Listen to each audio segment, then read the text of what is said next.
أعوذ بالله من الشيطان الرجيم بسم الله الرحمن الرحيم. Allah subhanahu wa ta'ala berfirman, A'udzu billahi minasyaitonir rajim.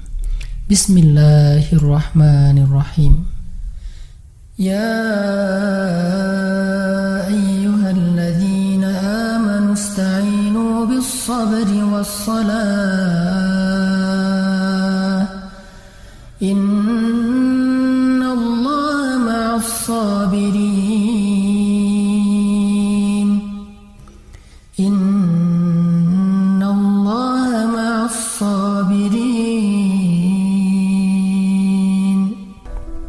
Lalu perampok ini mengatakan, "Ya sudah, kalau begitu, sholatlah, aku akan berikan engkau waktu sebentar."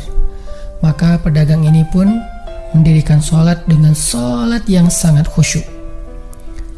Di dalam sholat, laki-laki ini setelah membaca Al-Fatihah, dia membaca sebuah ayat di dalam surat An-Naml ayat 62. Apa ayatnya? Dia membaca kalimat, Amman yujibul muttarra idza da'ah. Amman yujibul muttarra idza da'ah wa yakshifus su'a wa yaj'alukum khulafa'al ard. A ilahum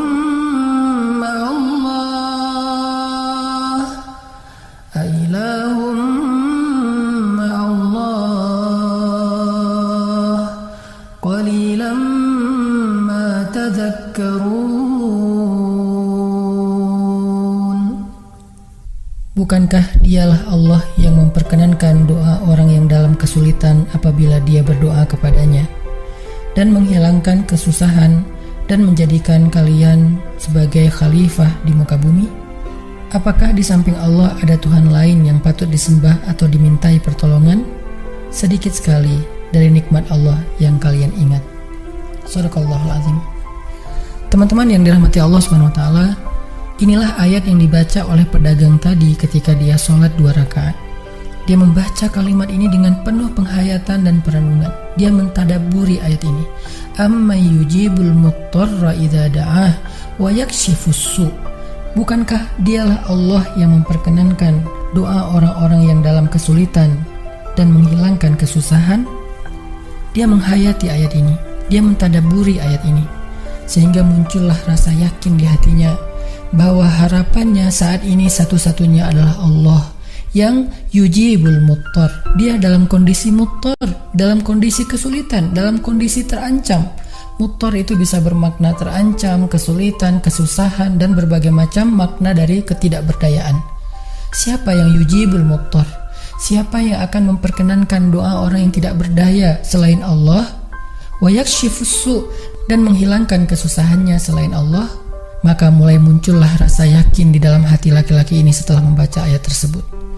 Setelah selesai dia lakukan sholat, kemudian dia mengangkat kedua tangannya. Dia berdoa kepada Allah dengan menyebut nama-nama Allah yang mulia.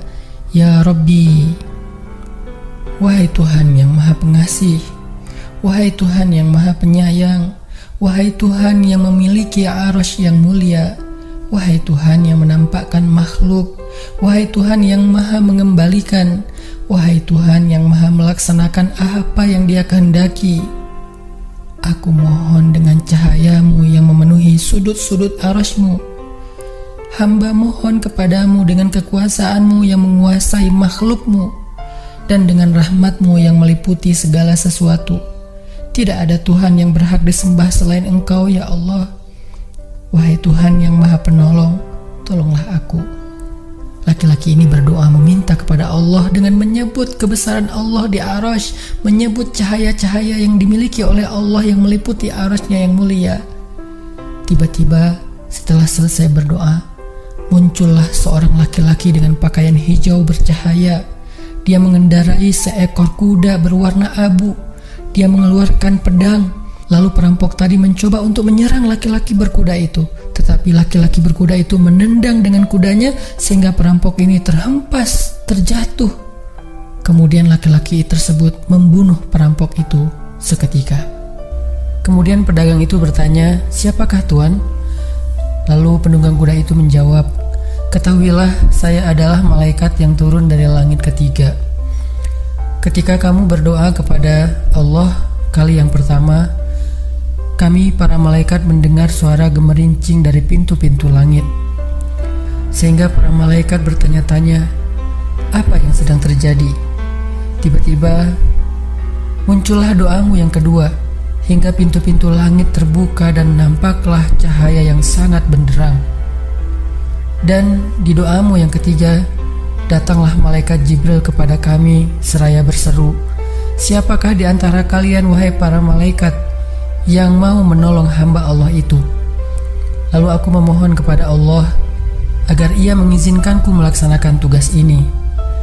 Wahai hamba Allah, ketahuilah, barang siapa yang berdoa dengan doa yang engkau baca tadi ketika dalam kesedihan, penderitaan, dan dalam keadaan sedang susah, maka Allah akan melepaskannya dari kesedihan dan akan menolongnya."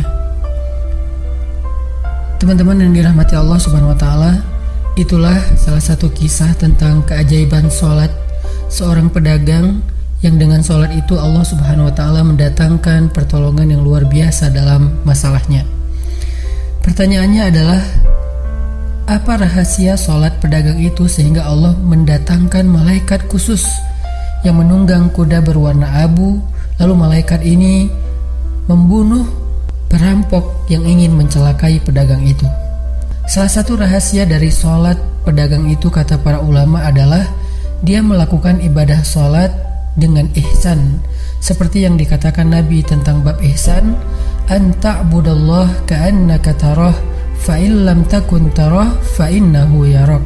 Ketika engkau beribadah kepada Allah, seolah-olah engkau melihat Allah. Jika engkau tidak bisa melihat Allah, maka yakinlah Allah melihatmu. Di sini Nabi mengajarkan kepada kita tentang sholat yang terkoneksi langsung dengan Allah Subhanahu wa Ta'ala. Terkoneksi dalam yakin dan iman sampai seolah-olah kita melihat Allah.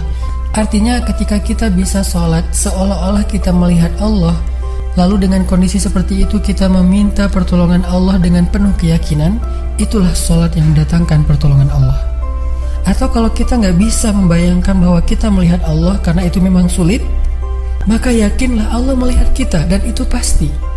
Artinya bahwa Allah itu pasti mendengar kita, melihat kita, dan sedang menunggu apa yang kita butuhkan.